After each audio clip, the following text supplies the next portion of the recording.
오늘의 말씀에 대해서 들어보도록 하겠습니다.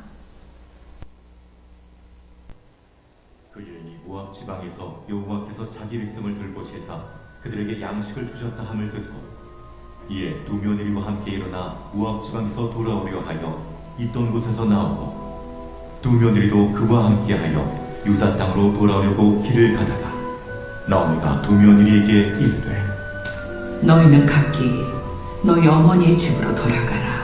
너희가 죽은 자들과 나를 선대한 것 같이 여호와께서 너희를 선대하시기를 원하며 여호와께서 너희에게 허락하사 각기 남편의 집에서 위로를 받게 하시기를 원하노라. 하고 그들에게 입맞춤에 그들이 소리를 높여 울며 나오미에게 이르되 아니니이다. 우리는 어머니와 함께 어머니의 백성에게로 돌아가겠나이다. 내 딸들아, 돌아가라. 너희가 어찌 나와 함께 가려느냐? 내 태중에 너희의 남편들 아들들이 아직 있느냐? 내 딸들아, 되돌아가라. 나는 늙었으니 남편을 두지 못할지라. 가령 내가 소망이 있다고 말한다든지 오늘 밤에 남편을 두어 아들들을 낳는다 하더라도 너희가 어찌 그들이 자라기를 기다리겠으며 어찌 남편 없이 지내겠다고 결심하겠느냐? 내 딸들아, 그렇지 아니하니라. 여호와의 손이 나를 치셨으므로 나는 너희로 말미암아 더욱 마음이 아프도다. 그들이 소리를 높여 다시 울더니 오르바는 그의 시어머니에게 입맞추되 룻은 그를 붙여잡더라. 나오미가 또 이르되 보라, 내 동서는 그의 백성과 그의 신들에게로 돌아가느니 너도 너의 동서를 따라 돌아가라. 하니 룻이 이르되 내게 어머니를 떠나며 어머니를 따르지 말고 돌아가라 강건하지 마옵소서. 어머니께서 가시는 곳에 나도 가고 어머니께서 머무시는 곳에서 나도 머물겠나이다. 어머니의 백성이 나의 백성이 되고 어머니의 하나님이 나의 하나님이 되시리니 어머니께서 죽으시는 곳에서 나도 죽어 거기 묻힐 것이라. 만일 내가 죽는 일 외에 어머니를 떠나면 여호와께서 내게 벌을 내리시고 더 내리시기를 원하나이다. 나오미가 룻이 자기와 함께 가기로 굳게 결심함을 보고 그에게 말하기를 그치니라. 이에 기도하도록 하겠습니다. 하나님, 오늘도 감사를 드립니다. 저희들을 사랑하셔서 저희와 함께 하시고 오늘 말씀을 통해서 어떤 선택을 하며 어떻게 살아가야 할지, 그리고 하나님 뜻에 맞추어서 어떻게 하는 것이 바른 것인가 생각해보는 시간을 가질 수 있도록 도와주심을 감사드립니다. 오늘 말씀에 은혜가 있어서 하나님 원하신 뜻을 따라 살아갈 수 있도록 도와주시고 우리의 생각과 마음이 항상 하나님을 기쁘게 하는 삶을 살 수 있도록 인도하여 주시옵소서. 주님께 모든 것을 맡겨오며 살아계신 예수님의 이름으로 기도드렸습니다. 아멘. 이 시간 믿음의 선택을 통해 다시 회복의 길로 들어서기를 원하는 여러분께 주님의 은혜와 이끄심이 함께 하시길 바랍니다. 오늘의 말씀은 룻기 1장 6절에서 18절로 회복으로 가는 길이라는 제목으로 함께 나누기를 원합니다. 인생은 선택으로 시작하여 선택으로 끝나는 것 같습니다. 한 걸음 발을 내딜 때마다 오른쪽으로 가야 할지, 왼쪽으로 가야 할지, 반드시 걸어가야 할지, 뒤로 다시 돌아가야 할지 선택하며 앞을 걸어갑니다. 여러 선택 중에 여러분이 가장 잘한 선택이 있다면 그것은 무엇이 있나요? 힘든 상황의 갈등 속에서도 참고 가출을 하지 않았어요. 믿을만하고 든든한 친구를 사귀고 있어요. 내가 너무 이기적인 삶을 산 것 같아 착한 사람이 되려고 노력하고 있어요. 등 많은 선택 중에서도 여러분이 정말 잘한 굿 초이스가 있을 것입니다. 선택하려고 할 때 어떤 것을 판단 기준으로 두고 있나요? 우리 자신에게 유리하고 이익이 되는 쪽으로 우리는 기준을 둘 것입니다. 그러면 하나님의 백성은 무엇을 선택의 기준으로 삼아야 할까요? 그렇습니다. 하나님의 뜻, 하나님의 말씀에 선택의 토대를 두어야 합니다. 그런데 적절한 기준을 정하여 선택의 길을 가더라도 실수하여 잘못된 길로 가기도 합니다. 또한 올바른 경로에서 빗나가거나 벗어나는 일이 발생하기도 합니다. 그리하여 기대하지 않은 상황을 맞이하게 되기도 합니다. 이러한 원하지 않은 결과를 얻게 되었을 때 여러분은 어떤 생각과 마음이 드신가요? 왜 그렇게 선택을 했지? 하면서 자신을 탓하거나 상황을 탓하면서 한숨을 쉬기도 할 것입니다. 또는 그렇게 하지 말았어야 했는데, 뜻대로 되지 않은 결과에 대해서 뒤늦은 반성과 후회를 하는 등 그 선택을 돌이키려고 무척 애를 쓸 것입니다.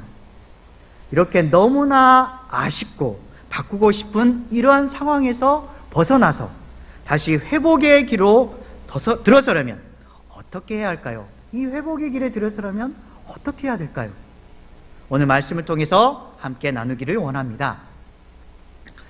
사사들이 다스리던 시대에 유다 베들레헴에 흉년이 듭니다. 엘레멜렉이라는 사람이 흉년으로 인해서 어려운 상황을 극복하고자 그의 아내 나오미와 두 아들 말론과 기련을 데리고 모압 땅으로 이렇게 이주합니다. 그는 그곳에 살다가 아내 나오미와 두 자녀를 두고 일찍 죽게 됩니다. 나오미에게 있어서 새로운 시작이라는 이런 부푼 기대감이 이제는 좌절감으로 바꾸기 시작합니다. 힘겨운 삶 속에서 두 아들이 모압 여인과 결혼을 하면서 두 아들과 두 며느리와 함께 행복한 삶을 살 것이라는 희망을 가지게 됩니다. 그러나 두 아들마저도 그녀의 손에서 벗어나 죽음에 이르게 됩니다. 이러한 비극적인 절망과 시련, 이런 당황 상황 속에서도 그녀에게 어떠한 마음을 가지고 있는가 우리는 한번 생각해 볼 필요가 있습니다. 이 여인에게 있어서 자신과 두 며느리만 남아서 어떻게 살아갈 것인가 고뇌에 휩싸이는 이 장면 속에서 하나님을 어떻게 발견하고 어떻게 살아갈 것인가에 대한 그런 중심적인 내용이 나오게 됩니다. 우리도 한번 이 모습을 바라보면서 나도 이런 고뇌에 쌓였을 때 어떻게 하나님을 향해 나아갈 것인가, 어떻게 하나님과 더불어 살 것인가 고민해보고 함께 살아보는 여러분 되시기 바랍니다. 이런 상황 속에서 바로 그때 오늘 말씀 6절에 보면 베들레헴에 대한 좋은 소식이 들려옵니다. 여호와께서 자기 백성을 위하여 자기 백성을 돌보시사 그들에게 양식을 주셨다라는 내용이 나옵니다. 이스라엘에 관한 이런 회복의 기쁜 소문이 전해진 것입니다. 사실 베들레헴이라는 뜻은 떡집이라는 의미인데 이 떡집이라는 곳에서 어떻게 먹을 것이 떨어질 수가 있을까요? 왜 젖과 꿀이 흐르는 땅에서 흉년이 들었을까요? 사사들이 다스리시는 그런 시대는 우리 사사기 21장 25절 말씀처럼 그때에 이스라엘의 왕이 없으므로 사람이 각기 자기의 소견에 오른 대로 행하였던 그런 시대였습니다. 이스라엘 백성들은 하나님을 잊어버리고 성적으로 도덕적으로 타락의 길을 걷고 있었던 것입니다. 그 모습을 보고 하나님께서 사랑의 몽둥이로 그들을 징계하십니다. 그러면 그들이 정신을 번쩍 차리고 회개하기 시작합니다. 회개하는 이스라엘 백성들을 불쌍히 여기시고 하나님께서는 용서와 사랑을 보여주십니다. 또 시간이 지나면 주님의 사랑을 잊어버리고 계속 타락하고 또 징계를 받고 다시 회개하고 용서를 받는 죄의 사이클이 계속해서 반복적으로 이루어지게 되는 것입니다. 이렇게 베들레헴의 흉년은 하나님께서 개입하신 흉년이라고 볼 수가 있습니다.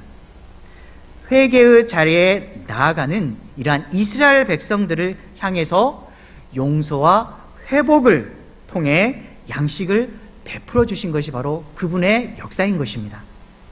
이러한 소식을 듣고 나오미도 현재의 이러한 고통에서 벗어나, 이 고통의 상황에서 벗어나 회복의 길로 들어설 수 있다는 그런 희망이 생기게 된 것입니다. 이제 그녀는 유다 베들레헴으로 다시 돌아갈 것을 결정하고 두 며느리와 함께 베들레헴을 향해 이렇게 떠나게 됩니다. 이런 나오미처럼 잘못된 선택의 경로에서 벗어나 다시 회복의 길로 가려면 어떻게 해야 할까요? 첫째, 멈추고 돌아서기입니다. 멈추고 돌아서는 것입니다. 즉, 돌아갈 수 있을 때 스탑하고 멈추고 다시 제자리로 리턴, 돌아가는 것입니다. 잘못된 선택을 인정하고 처음으로 돌아가려 하는 것이 회복의 시작점이 될 수가 있는 것입니다. 전도서 7장 14절은 이렇게 말씀합니다. 형통한 날에는 기뻐하고 공고한 날에는 되돌아보아라. 아멘.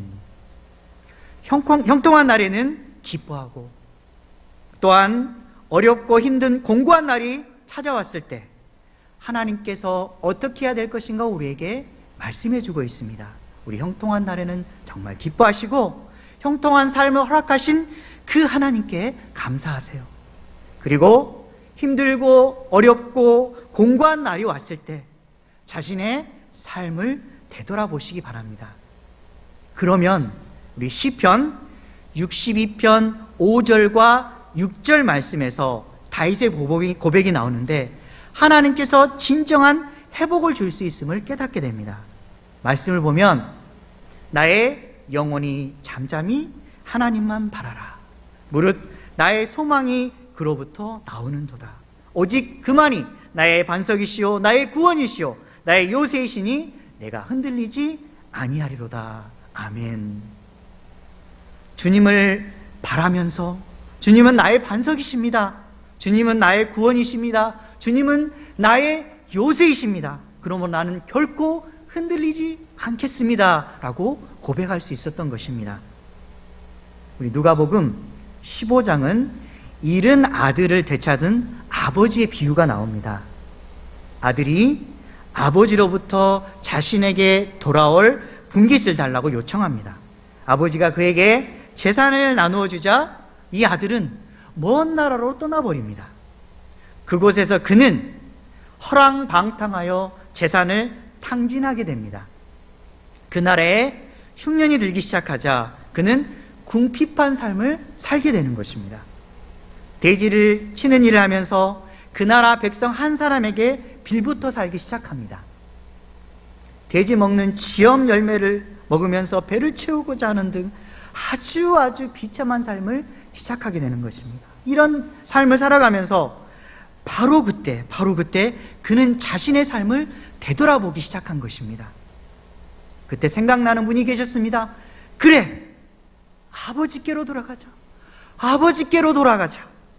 자신의 잘못된 그러한 길을 멈추고 돌아서려고 합니다.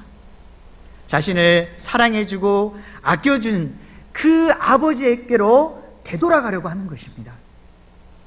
이 되돌아오는 그 아들을 보면서 아버지는 어떻게 하셨을까요? 아버지께서 그를 채찍으로 때리셨을까요? 아닙니다. 그분은 채찍이 아닌 사랑을 보여주셨습니다. 아무리 실수하고 어리석은 행동을 했을지라도 우리의 아버지는 두 팔을 벌리고 우리를 따뜻하게 반드시 맞아주실 것입니다. 호세아 6장 1절은 이렇게 말씀합니다. 오라, 우리가 여호와께로 돌아가자. 여호와께서 우리를 찢으셨으나 도로 낫게 하실 것이요 우리를 치셨으나 싸매어 주실 것이로다. 아멘. 우리의 그릇된 판단과 선택으로 인하여서 주님 앞에 범죄하여 주님의 징계를 받았을지라도 주님은 우리를 결코 버리시지 아니하시는 분이십니다. 우리의 고통의 매를 허락하셨을지라도 주님은 우리의 상처를 싸매 주시고 그리고 치료해 주시는 분이 바로 우리 하나님이십니다. 우리의 삶을 회복하시려면 반드시 여호와께로 돌아가야 합니다. 시편 119편 67절은 말씀합니다. 고난 당하기 전에는 내가 그릇 행하였더니 이제는 주의 말씀을 지키나이다. 아멘. 비참한 상황에 처하고 비로소 자신의 모습을 발견하게 되는 것입니다. 그리하여 주님의 말씀을 따라 살아가야 함을 드디어 깨닫게 되는 것입니다. 이 고통이라고 하는 것은 그분이 들려주시는 확성기와 같은 것입니다. 확성기와 같은 것입니다. 어려운 상황 속에 처해 있을 때 왜 이렇게 이런 상황으로 말미암아 이런 상황이 나에게 찾아왔는가? 라고 질문해 보시기 바랍니다. 그리고 이런 상황을 통해서 주님께서 나에게 무슨 말씀을 하시려고 하는가? 이것을 발견하는 저와 여러분 되시기 바랍니다. 8절에서 13절 말씀을 보면 나오미가 두 며느리에게 모압 땅으로 돌아가라고 이렇게 또한 새로운 길을 다시 살아가라고 그렇게 권유하는 장면이 나옵니다.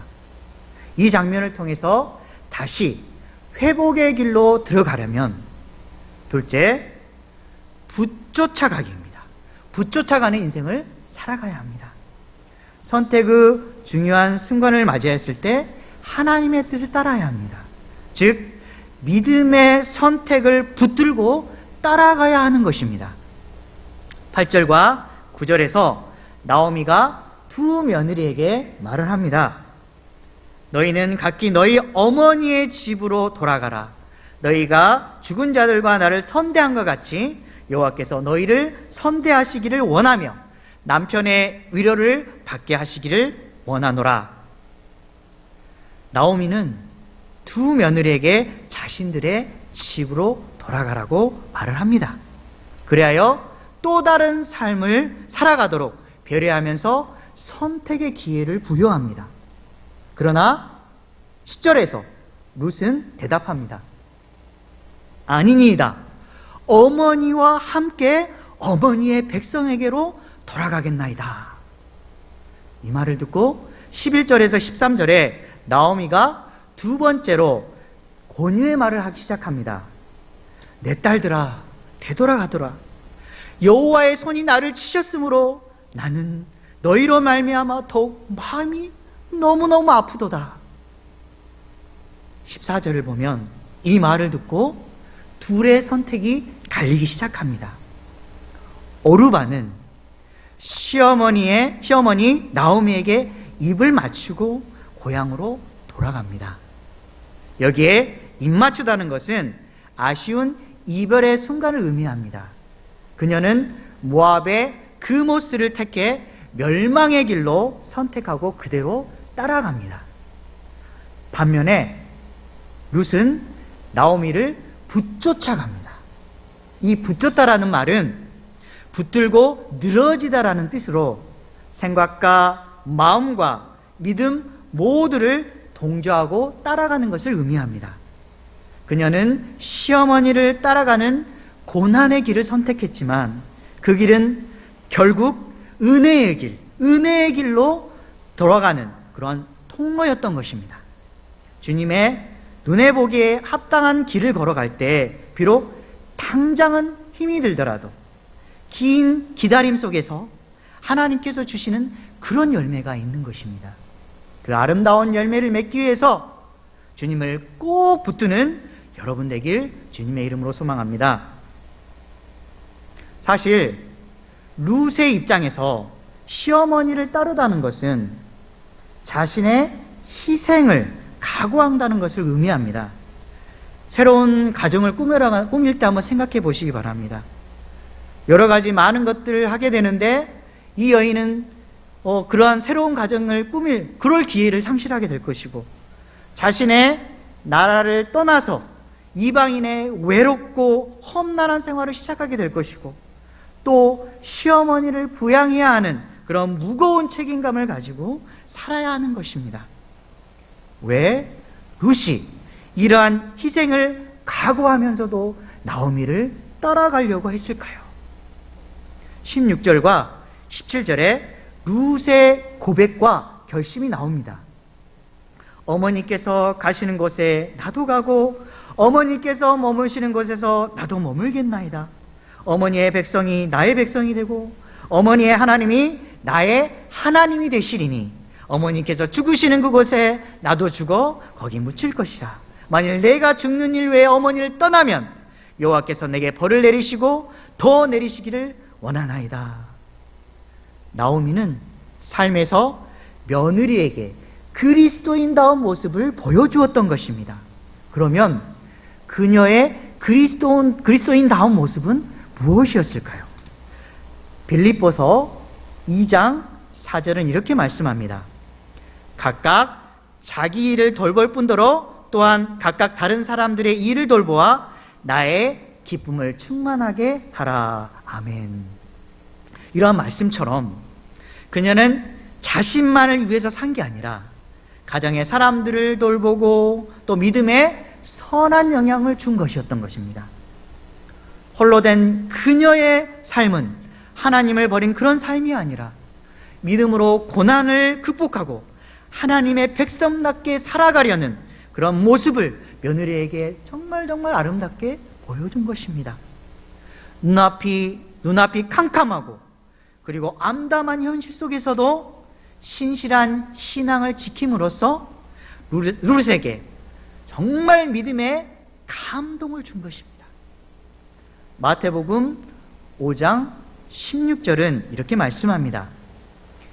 이같이 너희 빛이 사람 앞에 비치게 하여 그들로 너희 착한 행실을 보고 하늘에 계신 너희 아버지께 영광을 돌리게 하라. 아멘. 하나님을 사랑하는 사람은 삶 속에서 하나님을 드러내는 사람입니다. 어느 곳에 가든지 바로 그곳에서 하나님을 드러내는 그리고 자랑하는 선교사의 삶을 사는 저와 여러분 되시기 바랍니다. 18절에 나오미와 룻이 베들레헴에 함께 가기를 허락하는 그런 장면이 나옵니다. 이 장면을 통해서 우리가 배울 수 있는 회복의 길로 갈 수 있는 조건의 세 번째는 굳게 결심하기입니다. 굳게 결심하는 것입니다.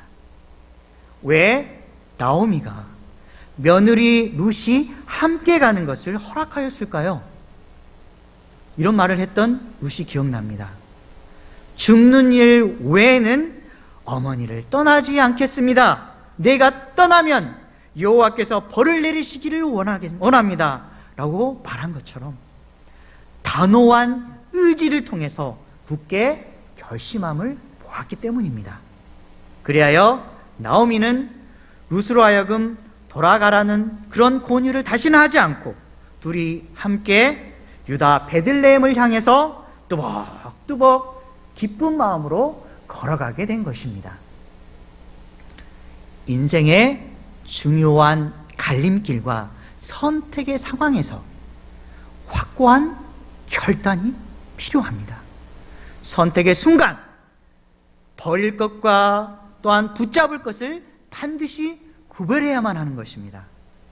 그러면 회복의 길로 들어가기 위해서 우리가 버려야 할 것은 무엇이 있을까요? 우리를 넘어지게 하는 그런 탐욕, 우리 안에 있는 이기적인 마음, 그리고 중독 등이 있습니다. 물질을 최고로 여기는 그런 탐욕적인 삶, 자신의 이익을 위해서라면 모든 것을 희생해도 좋다라고 하는 그런 이기적인 삶, 자신만이 하고 싶은 거, 자신이 정말 가지고 싶은 거, 모든 것에 중독된 이러한 삶을 우리는 반드시 버려야 합니다. 반대로 우리 삶에서 확실히 붙잡고 살아야 할 것은 무엇일까요? 탐욕이 아닌 하나님 중심의 삶, 이기적인 삶이 아닌 사랑과 선행의 삶, 중독이 아닌 그리스도를 따라가는 삶을 굳게 붙잡고 사는 저와 여러분 되길 원합니다. 갈라디아서 2장 20절은 이렇게 말씀합니다. 내가 그리스도와 함께 십자가에 못 박혔나니 그런즉 이제는 내가 사는 것이 아니요 오직 내 안에 그리스도께서 사신 것이라. 이제 내가 육체 가운데 사는 것은 나를 사랑하사 나를 위하여 자기 자신을 버리신 그 하나님의 아들을 믿는 믿음 안에 사는 것이라. 아멘. 그리스도를 선택한 순간 우리는 세상과 부딪히기로 선택한 것입니다. 그리스도를 선택한 사람은 주님의 은혜 안으로 들어가는 사람입니다. 주님의 은혜 안으로 들어가는 그 순간 주님의 십자가를 함께 지는 것입니다. 자기 중심적인 생각을 버리고 자신을 주님 앞에 기꺼이 내려놓으시기 바랍니다. 우리를 사랑하사 자기를 기꺼이 버리신 바로 그분이십니다. 내세울 것 없는 우리는 그분 앞에 무릎을 꿇어야만 하는 것입니다. 그래야 우리를 위하여 자기 자신을 버리신 그리스도를 믿는 그 믿음 안에 살려고 다짐하고 또 결단하는 삶을 살아야 되겠습니다. 여호수아 24장 15절은 이렇게 말씀합니다. 하반부에 보면 너희가 섬길 자를 오늘 택하라. 오직 나와 내 집은 여호와를 섬기겠노라 하니. 아멘. 여호수아는 오직 나와 내 집은 여호와만을 섬기겠노라 라고 굳게 다짐합니다. 삶 속에서 여호와 하나님을 섬기겠다고 다짐하고 믿음으로 실천했을 때 하나님께서는 반드시 선한 길로 우리를 인도해 주실 거라 믿습니다. 사실 구약시대의 모압 백성은 여호와의 총회에 들어올 수 없었습니다. 그러나 룻처럼 하나님의 언약 백성이 되고자 소망하고 믿음으로 따라갔을 때 주님은 그녀를 결코 잊지 않으셨던 것입니다. 룻은 주님의 인도하심을 통해서 보아스와 결혼하게 되고 그녀의 혈통에서 다윗과 예수 그리스도가 나오는 놀라운 은혜를 잊게 되는 것입니다. 룻의 믿음의 결단은 역전의 인생, 역전의 삶, 그리고 회복의 삶을 살아갈 수 있게 해주었던 것입니다. 빌립보서 3장 14절은 말씀합니다. 표대를 향하여 그리스도 예수 안에서 하나님이 위에서 부르신 부르심의 상을 위하여 달려가노라. 아멘. 믿음의 삶을 선택하고 그 삶을 지켜가려고 결심하고 또 결심하는 그런 사람들에게 주님은 반드시 부름의 상을 주십니다. 우리는 주님의 부르신 그 부름의 상의 약속을 믿고 위에 있는 것을 바라보고 달려가는 저와 여러분 되길 주님의 이름으로 소망합니다. 말씀을 정리하도록 하겠습니다. 삶은 선택의 연속입니다. 그 초이스를 통해서 평탄하고 잘 풀리는 삶을 살기도 하고 배드 초이스, 나쁜 선택을 통해서 어렵고 힘든 길을 걸어가기도 합니다. 나오미의 삶처럼 잘못된 선택을 통해서 우리와 함께 있었던 그런 사람들, 우리에게 힘이 되었던 그런 사람들이 우리를 떠나기도 합니다. 우리에게 힘이 되었던 그런 사람이 오히려 우리들을 향해서 손가락질하고 비웃음을 주기도 하기도 합니다. 이럴 때 우리는 낙담과 절망 속에 빠지게 됩니다. 절박한 현재의 상황에서 벗어나 다시 회복의 길로 들어서려면 우리는 어떻게 해야 된다고 했습니까? 첫째, 멈추고 돌아서는 것입니다. 자신의 잘못된 선택을 그대로 인정하고 여호와께로 돌아가는 것입니다. 아무리 어리석은 행동을 했더라도 주님은 우리를 결코 버리지 않으십니다. 하나님은 가장 소중하고 가장 아끼는 분도 기꺼이 내어주셨는데 우리를 가만히 내버려 두시겠습니까? 울고 있는 우리의 애통함을 보시고 다 안아주시는 분이 바로 주 하나님이십니다. 그 하나님께로 반드시 돌아가시기 바랍니다. 둘째, 붙쫓아가기입니다. 선택의 중요한 순간에 하나님의 뜻을 따르는 것입니다. 즉 믿음의 선택을 붙들고 따라가는 것입니다. 주님의 눈에 보기에 합당한 길을 바라보면서 주님의 그 이끄심을 따라서 주님의 손을 꼭 잡고 따라가시기 바랍니다. 마지막으로 굳게 결심하기입니다. 자신을 주님 앞에 내려놓고 자기 중심적인 생각을 버리시기 바랍니다. 우리를 사랑하사 자기 자신을 버리신 그리스도를 믿는 믿음 안에 살려고 몸부림치며 굳세게 결단하시기 바랍니다. 이를 악물고 결단하는 그 순간 내가 바뀌고 내 삶의 결과가 바뀔 것입니다. 믿음의 결단을 통해 역전의 삶, 회복의 삶을 사는 저와 여러분 되시길 주님의 이름으로 소망합니다. 기도하겠습니다. 하나님, 우리를 사랑하사 우리에게 선택권을 주시고 하나님께서 원하시는 삶을 이끌어 주심을 감사합니다. 때로는 실패하여 잘못된 선택을 하여서 하나님께 정말 아름답지 못한 행동을 보여주었고 신앙인으로서 올바른 자세를 보여주지 않았는데 그럼에도 불구하고 저희를 불러주시고 끝까지 버리지 않으시고 책임져 주신 하나님 정말 감사를 드립니다. 우리가 설령 실수하였더라도 다시 여호와께로 돌아가기를 원합니다. 그때마다 우리를 안아주시고 우리를 잡아주시며 하나님의 사랑으로 이끌어 주시옵소서. 반드시 하나님의 소망 가운데 사는 저희들 되기를 원하며 살아계신 예수님의 이름으로 기도드렸습니다. 아멘.